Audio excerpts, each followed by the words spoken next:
నమస్తే, welcome to editor analysis. 2 ఏళ్ల పాప జ్ఞానేశ్వరి ఎక్కడ? Mystery of 40 acres. 35 నిమిషాల వ్యవధిలో పసిపాప మాయం. అడవి దాచిన రహస్యమా? ఆనవాళ్లు లేకుండా చేసిన కుట్రన? పాపతో పాటు వెళ్ళిన పెంపుడు కుక్క విచిత్ర మరణం. అసలు ఏం జరుగుతుంది? కాకినాడ కొండల్లో హైటెన్షన్. కన్న తండ్రిపైనే అనుమానాల నీడలు. ఆ 40 ఎకరాల తోట చుట్టూ దట్టమైన అడవి ఉంది. అక్కడ ఒక ఇల్లు. ఆ ఇంట్లో ఒక ముద్దులొలికే పసిపాప. కంటికి రెప్పలా చూసుకునే తల్లిదండ్రులు. అంతా ప్రశాంతంగా సాగిపోతున్న వేళ జూన్ 6వ తేదీ మధ్యాహ్నం ఆ కాలచక్రం ఒక్కసారిగా ఆగిపోయింది. కేవలం 35 నిమిషాలు. అవును, మీరు విన్నది నిజం. కేవలం అంటే 35 నిమిషాల వ్యవధిలోనే ఆ 2 ఏళ్ల చిన్నారి గాల్లో కలిసిపోయిందా, లేక ఎవరైనా మాయం చేశారా? 9 రోజులు గడుస్తున్నా, వందలాది మంది పోలీసులు అడవిని జల్లెడ పడుతున్నా క్లూ మాత్రం శూన్యం. పైగా పాపతో పాటు వెళ్ళిన పెంపుడు కుక్క తిరిగి వచ్చి విచిత్రంగా ప్రాణాలు కోల్పోవడం ఇప్పుడు ఈ మిస్టరీని మరింత క్రైమ్ థ్రిల్లర్గా మార్చేసింది. అసలు కాకినాడ జిల్లా దొండవాక పంచాయతీ పరిధిలోని ఆ కొండల్లో ఏం జరిగింది? కన్న తండ్రి వైపు ఎందుకు అనుమానపు వేళ్ళు లీలగా సూచిస్తున్నాయి? మరి ఇప్పుడు వివరంగా చూద్దాం.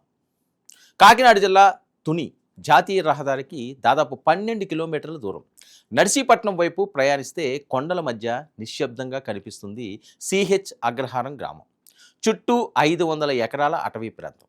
ఆ అడవి మధ్యలో 40 ఎకరాల విస్తీర్ణంలో వ్యాపించి ఉన్న పామాయిల్ తోట. ఆ తోట మధ్యలో సుమారు 80 గజాల విస్తీర్ణంలో ఒంటరిగా నిలబడిన ఒక 2 అంతస్తుల కాంక్రీట్ భవనం. పైనుంచి చూస్తే వేలాది చెట్ల మధ్య ఆ ఒక్క ఇల్లే కనిపిస్తుంది. ఆ ఇంట్లోనే కేర్ టేకర్ శుంకర గణేష్, తన భార్య భవానీ, 2 ఏళ్ల కుమార్తె జ్ఞానేశ్వరి, 6 నెలల పసిపాప వృద్ధులైన తల్లిదండ్రులతో కలిసి నివసిస్తున్నారు. మరి ఇంటి ముందున్న ఒకే ఒక్క సీసీ కెమెరా, పక్కనే ఉన్న మామిడి చెట్టు నీడ, ఇవే ఆ చిన్నారి జ్ఞానేశ్వరి ఆటల ప్రపంచం. కానీ జూన్ 6న ఆ ఆటల ప్రపంచంలో ఒక భయానక నిశ్శబ్దం ఆవరించింది. అసలు ఆ రోజు ఏం జరిగింది? కాలం విసిరిన ఆ పంజరం ఎక్కడ బిగుసుకుంది? ఉదయం 11:50 సమయం. తండ్రి గణేష్ కొబ్బరి బొండాలను ఇంటి వద్ద దించి తోటలో పని ఉందని బయలుదేరాడు. తండ్రి వెనుక వెళ్తున్న జ్ఞానేశ్వరిని తిరిగి ఇంటి గోడ వద్ద వదిలి భార్యకు చూసుకోమని చెప్పి వెళ్ళాడు. అటు ఇంట్లో 6 నెలల చిన్న పాప ఏడుస్తుండటంతో తల్లి భవానీ పాలు పట్టించడానికి లోపలికి వెళ్ళింది. సాధారణంగా ఇంటి ముందే ఆడుకునే జ్ఞానేశ్వరి ఆ కొద్ది నిమిషాల్లోనే కనుమరుగైపోయింది. మధ్యాహ్నం 12:25 అంటే సరిగ్గా 35 నిమిషాల వ్యవధిలో పక్క గ్రామానికి చెందిన ఒక వ్యక్తి నుంచి గణేష్కు ఫోన్ వచ్చింది. మీ పాప పెంపుడు కుక్క కొండవైపు వెళ్తుండగా ఒకరు చూశారట అన్నదే ఆ ఫోన్ సారాంశం. అంతే. కంగారుగా పరిగెత్తుకుంటూ వచ్చిన తండ్రికి అక్కడ శూన్యమే ఎదురైంది. 2 ఏళ్ల పసిపాప, నడక కూడా సరిగ్గా రాని వయసు, మాటలు కూడా సరిగ్గా రాక తండ్రిని నాని నాని అని పిలిచే అమాయకత్వం. అలాంటి చిన్నారి 40 ఎకరాల తోటను, చుట్టూ ఉన్న ఫెన్సింగ్ను దాటి అంత వేగంగా అడవిలోకి వెళ్ళడం సాధ్యమేనా? ఈ ప్రశ్నలే ఇప్పుడు దర్యాప్తు అధికారులను మొక్కలు చేస్తున్నాయి. రంగంలోకి దిగిన పెద్దాపురం డిఎస్పీ ఏబీసీ తిలక్ నేతృత్వంలోని బృందాలు అడవిని జల్లెడ పట్టాయి. హోమ్ గార్డుల నుంచి డిఎస్పీ వరకు డాగ్ స్క్వాడ్స్, డ్రోన్ స్క్వాడ్లు, ఫారెస్ట్ టీమ్స్, చివరకు ఎస్టీఆర్ఎఫ్ బృందాలు కూడా రంగంలోకి దిగాయి. ఇటు రాష్ట్ర డిప్యూటీ సీఎం పవన్ కళ్యాణ్ సైతం ఈ కేసుపై తీవ్రంగా స్పందించారు. జిల్లా ఎస్పీతో మాట్లాడి దట్టమైన అడవుల్లోకి వెళ్ళగలిగే నైట్ వాచర్స్, బేస్ క్యాంప్స్ వాచర్స్ని సాయం తీసుకోవాలని ఆదేశించారు. అయినా ఫలితం శూన్యం. అయితే ఈ కేసులో అత్యంత విచిత్రమైన అనుమానాస్పద మలుపు ఆ పెంపుడు కుక్క మరణం. పాపతో పాటు అదృశ్యమైన ఆ కుక్క 3 రోజుల తర్వాత ఇంటికి తిరిగి వచ్చింది. పోలీసులు ఆ కుక్కే తమకు క్లూ ఇస్తుందని భావించి హైదరాబాద్ నుంచి ప్రత్యేకంగా జీపీఎస్ ట్రాకర్ను రప్పించి దానికి అమర్చారు.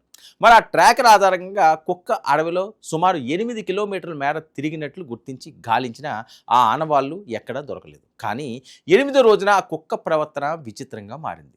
ఇనుప బోను తీగలను కొరుకుతూ తన సొంత తోకను తనే సగం కొరికేసుకుంటూ విలవిల్లాడి చనిపోయింది. అసలు ఆ కుక్క ఎందుకు అలా ప్రవర్తించింది? అడవిలో దానికి ఏం కనిపించింది? ఎవరైనా దానికి విషం పెట్టారా?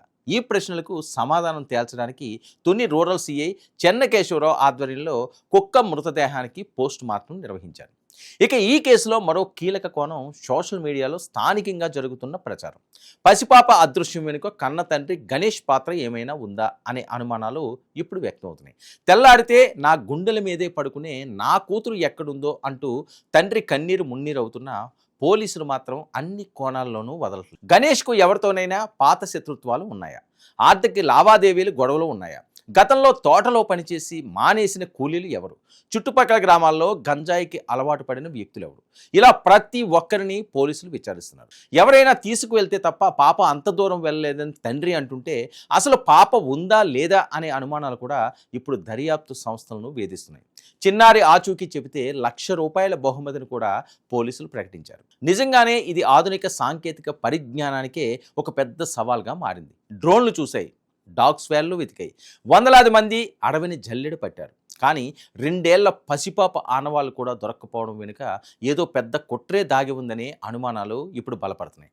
ఇంటర్నెట్లో, సోషల్ మీడియా వేదికల్లో రకరకాల కథనాలు ప్రచారంలోకి వస్తున్నాయి. తోటలో జరిగిన అంతర్గత గొడవల, లేక మనుషుల రూపంలో ఉన్న మృగాలు ఎవరైనా పాపను ఎత్తుకెళ్లారా? దొండవాక కొండలు ఇప్పటికీ మౌనంగానే ఉన్నాయి. ఆ పామాయిల్ తోటలు గాలికి ఊగుతూ రహస్యాలను దాచుకుంటూనే ఉన్నాయి. ఈ మిస్టరీ వీడేది ఎప్పుడు? ఆ కన్న తల్లి కడుపు కోత తీరేది ఎప్పుడో వేచి చూడాలి. ఇది ఈనాటి ఎడిటర్ అనాలిసిస్. 99 న్యూస్.